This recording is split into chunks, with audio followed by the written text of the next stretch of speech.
L'Australie est un pays de l'hémisphère sud, dont la superficie couvre la plus grande partie de l'Océanie. En plus de l'île éponyme, l'Australie comprend également la Tasmanie, ainsi que d'autres îles des océans austral, Pacifique et Indien.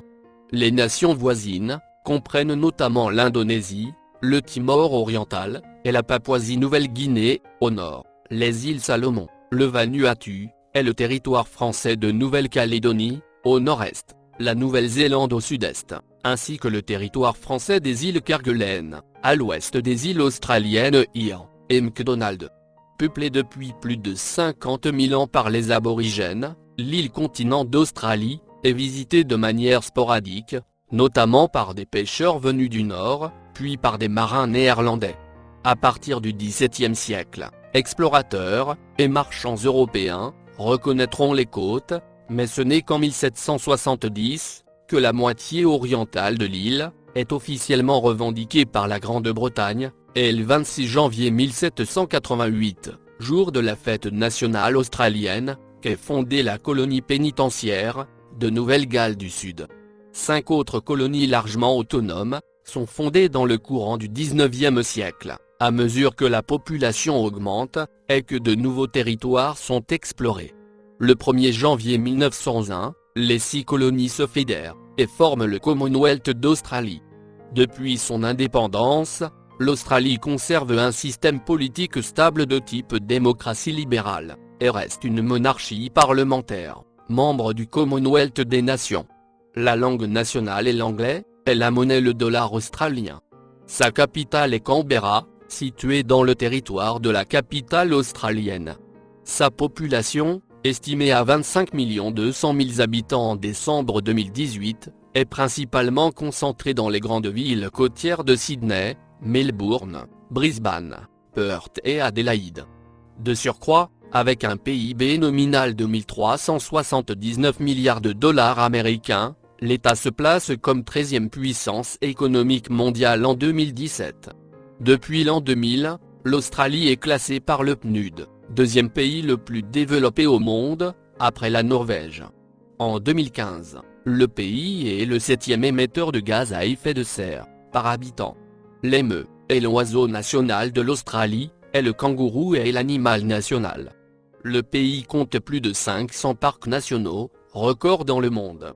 Le nom Australie provient du mot latin Australie, du sud, austral. Au IIIe siècle, des scientifiques avaient émis l'hypothèse d'un continent inconnu au sud, la Terra Australis Incognita, qui permettrait à la Terre de ne pas basculer autour de son axe, en faisant office de contrepoids face au continent de l'hémisphère nord. La première utilisation du mot Australia, et non plus Terra Australis, en anglais est attestée en 1625, A Note of Australia del Espiritu Santo, écrit par Mastéaclui, publié par Samuel Purcha, dans Aculluitus Posthumus. L'adjectif néerlandais australisch est utilisé dans les textes officiels concernant les Indes orientales néerlandaises, pour qualifier les nouvelles terres découvertes en 1638, au sud de l'Indonésie. Le mot Australie est attesté en 1676 dans La Terre australe, un roman utopique décrivant les aventures d'un personnage imaginaire, Jacques Sader, dans un pays lointain, roman écrit par Gabriel de Foigny. Alexander Dalrymple l'utilise ensuite dans un Historical Collection of Voyage and Discovery into South Pacific Ocean en 1771, pour désigner l'ensemble des terres de cette région du Pacifique Sud. En 1793, George Kingsley Shaw et Sir James Smith publient le livre Zoology and Botany of New Holland, dans lequel ils écrivent « La grande île, ou plutôt continent, d'Australie, d'Australasie ou de Nouvelle-Hollande ». L'explorateur britannique, Matthew O'Flinder, premier navigateur à faire le tour de l'Australie en bateau, publie en 1814 A Voyage to Terra Australis, mais le titre reflète le point de vue de l'amirauté britannique, l'auteur utilisant le mot Australie, dans son livre qui est largement lu, et le terme Australie devint de plus en plus utilisé. Le gouverneur de la Nouvelle-Galles du Sud, Lachlan Macquarie, utilise par conséquent ce mot dans ses dépêches vers le Royaume-Uni et le 12 décembre 1817, Il demande au ministère des colonies que le nom soit officialisé. En 1824, l'amirauté britannique approuve la proposition, et le nouveau continent devient officiellement l'Australie. La date exacte de la première présence humaine en Australie est toujours le sujet de grandes recherches. Il y a de sérieuses preuves scientifiques de présence humaine il y a environ 50 000 ans. C'est une période d'énormes bouleversements écologiques en Australie, et elle est considérée comme la conséquence de la colonisation humaine. L'homme Domingo est un ancien habitant de l'Australie qui aurait vécu, il y a environ 40 000 ans au Pléistocène, et a été découvert au bord du lac Mingo, au sud de la Nouvelle-Galles du Sud, à 3000 km de la côte du nord de l'Australie. Il avait été enterré avec un cérémonial élaboré. On a trouvé près de lui des outils en pierre, des os de haut en bas, d'espèces disparues, et de kangourous géants. Ces restes sont les plus anciens restes humains trouvés en Australie, mais leur âge est encore sujet à polémique. De récentes études de l'ADN mitochondrial mettraient en doute l'origine unique du genre humain, ce qui prête aussi à controverse. Cependant, certaines spéculations existent quant à des origines plus lointaines des premières populations australiennes, jusqu'à il y a 100 000 ans. Ces premiers Australiens sont les ancêtres lointains des aborigènes d'Australie d'aujourd'hui.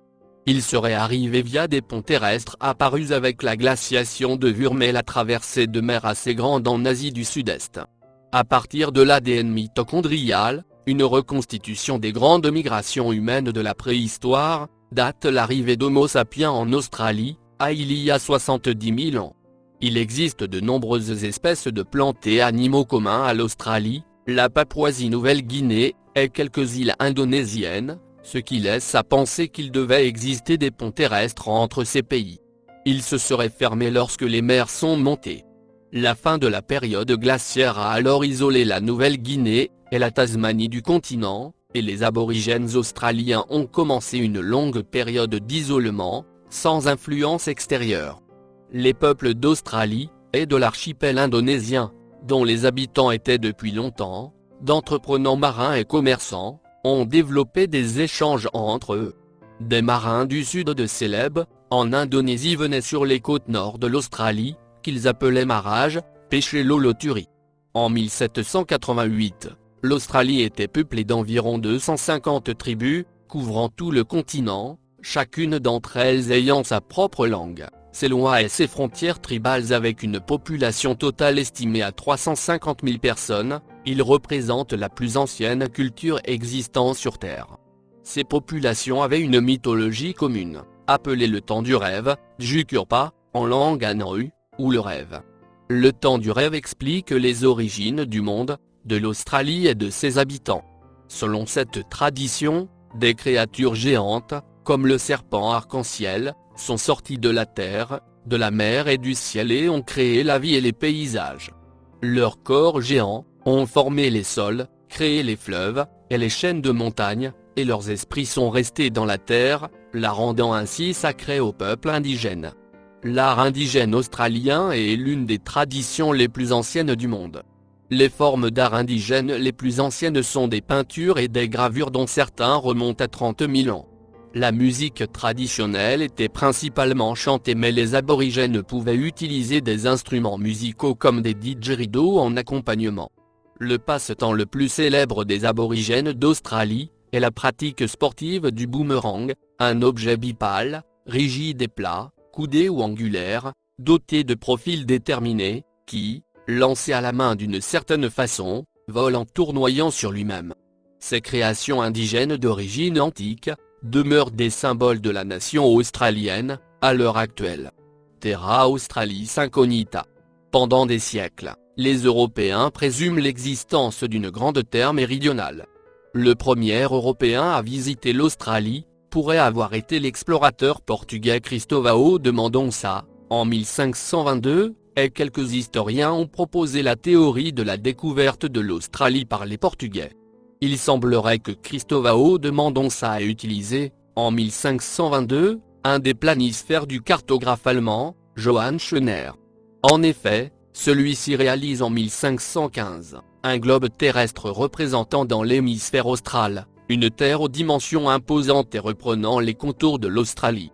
Il reprend ce travail qu'il approfondit dans une nouvelle map monde en 1520. Cette Terra Australis est située de part et d'autre du détroit de Magellan. Cet emplacement géographique correspondrait plus à celui du continent antarctique, mais les contours rappellent ceux du continent australien, tout comme la végétation dessinée sur cette terre. Reste à comprendre comment Johann Schoner, et les autres géographes européens de ce début du XVIe siècle, ont eu connaissance de l'existence de cette Terra Australis. Selon les hypothèses de Gavin Manzi, une flotte chinoise importante, commandée par Saint-Hé, aurait abordé les côtes australiennes au début du XVe siècle. Cette hypothèse de la circumnavigation chinoise serait à la base des connaissances géographiques transmises par les Chinois eux-mêmes. La circumnavigation planétaire était le fait des Chinois dès le XIIIe siècle, est connu des voyageurs et commerçants arabes et européens, tels que Marco Polo ou Jean de Mandeville. Les cartes marines et portulans du XVIe siècle, de l'école de cartographie de Dieppe, représentent l'Australie sous le nom de la Grande Jave. Les navigateurs portugais collaboraient avec les cartographes de cette célèbre école. Nicolas Valla, Jean Roth, Pierre Desselier, Nicolas Desliens et d'autres cartographes français, représentèrent ainsi les contours exacts de l'Australie dès le milieu du XVIe siècle. En 1570, Abraham Ortelius réalise une map monde montrant les contours septentrionaux de l'Australie, sous le nom de Terra Australis. À cette époque, l'hypothèse d'un continent austral unique, reliant l'Australie et l'Antarctique, est de mise. Ce n'est qu'au XVIIe siècle que l'île devient le sujet d'exploration européenne. Quelques expéditions aperçoivent la fameuse Terra Australis. Le néerlandais Wim Jans devient en 1606 le premier visiteur européen à identifier l'Australie. Son bateau, le Duiefken, jette l'ancre devant Cap York. Dans un récit postérieur, un néerlandais décrit le territoire qu'il voit comme non cultivé, et peuplé par de sauvages barbares noirs et cruels, qui ont massacré certains de nos marins. Suivront l'espagnol Luivé à accent aigu et de Torres, en mission pour son pays en 1607, les néerlandais Dirk Hartog en 1616, Jean Carstens en 1623 et Abel Tasman en 1642. Ce dernier donne son nom à l'île de Tasmanie, mais lui-même l'a nommé d'après le nom de l'amiral et gouverneur Antoon Van Diemen, Van Diemen's-Land. En 1770, l'explorateur James Cook prend possession aux 2/3 de l'île pour le royaume de Grande-Bretagne.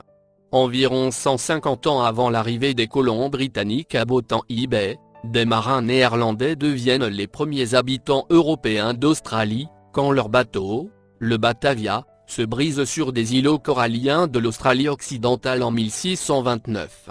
Il a 300 survivants qui vivent tassés les uns sur les autres. Ils sont victimes d'une bande criminelle, et 125 d'entre eux sont massacrés. Cette affaire est connue sous le nom de l'horreur du Batavia.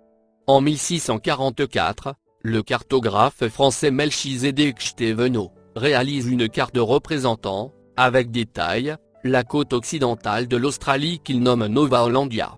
En 1688, le cartographe italien Vincenzo Coronelli réalise 2 globes terrestres monumentaux, dont l'un représentant avec exactitude l'Australie, sous le nom de Nouvelle-Hollande. Les premiers explorateurs britanniques sont William Dampier, sur la côte ouest en 1688 et 1699 et le lieutenant James Cook qui, en 1770, peut-être 250 ans après le navigateur portugais Cristóvão de Mendonça, prend possession aux 2/3 de l'île pour le royaume de Grande-Bretagne, malgré les ordres du roi George III, stipulant qu'il doit d'abord conclure un traité avec la population indigène. Son rapport à Londres déclarant que l'Australie est inoccupée, terra nullius, permet l'établissement d'une colonie pénitentiaire, ce qui est vu comme pratique après la perte des colonies américaines pour la Grande-Bretagne. Cook note ses impressions sur les aborigènes de Nouvelle-Hollande dans son journal. En réalité, ils sont bien plus heureux que nous les Européens. Ils vivent dans la tranquillité qui n'est pas troublée par l'inégalité de la condition. La terre et la mer leur fournissent toutes les choses nécessaires pour vivre. Ils vivent dans un climat agréable et ont un air très sain. Ils n'ont aucune abondance. Cook est accompagné par le célèbre botaniste Joseph Banks qui est émerveillé par la flore et la faune unique de la côte est de l'Australie, et se montre favorable à la colonisation européenne. Le 16 mars 1772, Blague barre le Gros Ventre, sous le commandement de Louis Allenot de Saint-Aloy-Huarn, est en vue du cap Levis 1, et remonte la côte de la Nouvelle-Hollande, pour atteindre la passe du Naturaliste, et mouiller dans la baie des Chiens Marins, Shark Bay, au nord de l'île d'Irkartog, soit à environ 700 km au nord de l'actuelle ville de Perth. Le Gros Ventre est le vaisseau d'accompagnement de l'expédition d'Yves de Kerguelen qui, le 12 février 1772, vient d'apercevoir les îles qui porteront son nom. Conformément aux instructions, Saint-Aloy-Huarn, malade, fait route à l'est. Au cours du mouillage à Shark Bay, le Gros Ventre perd 2 de ses ancres, enterre un marin mort du scorbut, tandis que l'enseigne de Rosilly dépose au pied d'un arbuste une bouteille renfermant un parchemin et 2 écus à l'effigie du roi Louis XV. Ces objets sont retrouvés le 1er avril 1998, lors d'une campagne de fouilles, dirigée par Mira Stanbury et Philippe Godard. 13 ans après le mouillage de Saint-Aloy-Huarn dans la Shark Bay, le gouvernement français de Louis XVI choisit Jean-François de la Pérouse pour diriger une expédition autour du monde, visant à compléter les découvertes de James Cook dans l'océan Pacifique. Mais, après un long voyage jusqu'en Australie, il arrive à Botany Bay, juste après la première flotte britannique, First Fleet, de Colomb. Son expédition disparaît corps et bien à Vanikoro, aux îles Salomon, en 1788. De la colonisation à l'indépendance, 1788-1900, Melbourne est la capitale de l'Australie jusqu'en 1908, et abrite de nos jours l'ancien bâtiment du Parlement australien. La colonisation britannique de la Nouvelle-Galles du Sud commence par la fondation d'un camp pénitentiaire de 1030 personnes, avec 736 prisonniers, à Port Jackson, Sydney, par le capitaine Arthur Phillip, le 26 janvier 1788. Le voyage depuis l'Angleterre est le plus long jamais réalisé par un groupe aussi nombreux. Les premiers temps sont marqués par une mortalité importante parmi les arrivants. Ces premières années sont surnommées les années de famine, et causées principalement par le manque de compétences en agriculture, la mauvaise qualité des outils, et les faibles quantités de nourriture disponibles. Le gouverneur Arthur Phillip est chargé de nouer des relations avec les aborigènes, et de vivre dans l'amitié et la bonté avec eux, mais les maladies européennes, l'alcool et l'expansion coloniale, exercent rapidement un effet destructif sur la population indigène.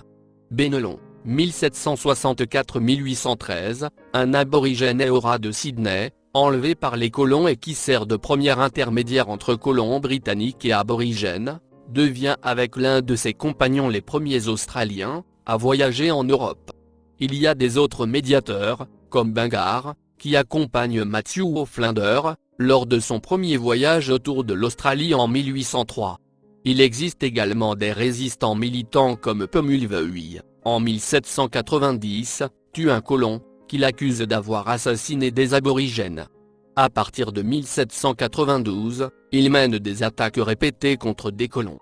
Il est finalement capturé en 1802. Sa tête est tranchée, et envoyée à Londres, accompagnée d'une lettre soulignant sa bravoure, écrite par le gouverneur Philip King. La révolte du Rhum de 1808 est le seul cas de renversement militaire d'un gouvernement de l'histoire de l'Australie. William Bligh, alors gouverneur de la Nouvelle-Galles du Sud, est à l'origine de cette rébellion, lorsqu'il tente de normaliser les échanges commerciaux, en interdisant l'usage des spiritueux, comme monnaie d'échange, pour le paiement de produits.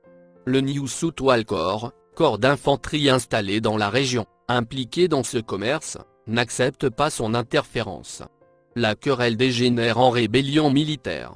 William Bligh est arrêté par le New South Wales qui prend le contrôle de la colonie. Bligh est détenu pendant plus d'une année, jusqu'à ce qu'il accepte de repartir pour l'Angleterre. En 1809, le gouvernement britannique remplace Bligh par Lachlan Macquarie, gouverneur de 1810 à 1821, qui joue un grand rôle dans la transformation de cette colonie pénitentiaire en une nouvelle base de peuplement civil. Il décide que les bagnards ayant terminé leur peine, doivent être réintégrés dans la société, au rang qui était le leur avant leur condamnation. Des exportations très rentables de laine, sont organisées avec l'Europe, et de grands édifices publics, sont construits par l'architecte Francis Granvey. Le Parlement de Nouvelle-Galles du Sud, est le plus ancien d'Australie, ayant son origine en 1824. Les femmes obtiennent le droit de vote en 1902. En 1803, une colonie est créée dans la terre vendémiaine, aujourd'hui la Tasmanie. Le reste du continent australien, aujourd'hui l'Australie occidentale, est déclaré britannique en 1829. Au fur et à mesure de l'extension des établissements britanniques, la Nouvelle-Galles du Sud est divisée en plusieurs colonies séparées. L'Australie méridionale en 1836, le Victoria en 1851 et le Queensland en 1859. Le territoire du Nord est fondé, comme partie de l'Australie méridionale, en 1863. Il s'en sépare en 1911.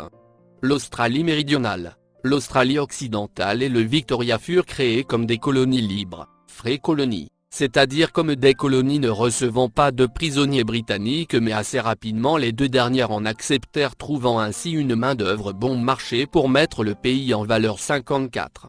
L'envoi de prisonniers en Nouvelle-Galles du Sud cessa en 1848 après de violentes manifestations de ses habitants. 55. La population aborigène, estimée à 350 000 personnes au moment de l'arrivée des premiers Européens. 56 décline dans les 150 ans qui suivent cette arrivée, essentiellement par l'introduction de nouvelles maladies infectieuses mais aussi par suite de ses déplacements et du changement de son mode de vie. 57. Selon l'historien Geoffrey Blenay, pendant la colonisation de l'Australie, dans 1000 endroits isolés, il y avait les décès occasionnés par le pistolet et la lance. Pire, variole, rougeole, grippe et autres nouvelles maladies se sont répandues d'une communauté indigène à l'autre et les ont décimées. Le principal conquérant des aborigènes a été la maladie et son allié, démoralisation. 58. La séparation des enfants de leur famille pour leur imposer un mode de vie européanisé est considérée par certains historiens et aborigènes comme un génocide. 59 car il a favorisé la diminution de la population aborigène. Ce point de vue n'est pas partagé par certains commentateurs qui affirment que les faits ont été amplifiés et déformés pour des questions politiques et idéologiques. 60. Ces événements sont regroupés sous le nom d'histoire en Australie. Le placement obligatoire des enfants aborigènes métissés hors des communautés indigènes, pour leur donner une éducation européenne a été autorisé par la loi en Australie entre 1909 et 1969. En 2008, après une période de discussion nationale, le Premier ministre Kevin Rudd demande pardon pour cette politique, au nom du Parlement australien.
Mes sources proviennent notamment de Wikipedia.com.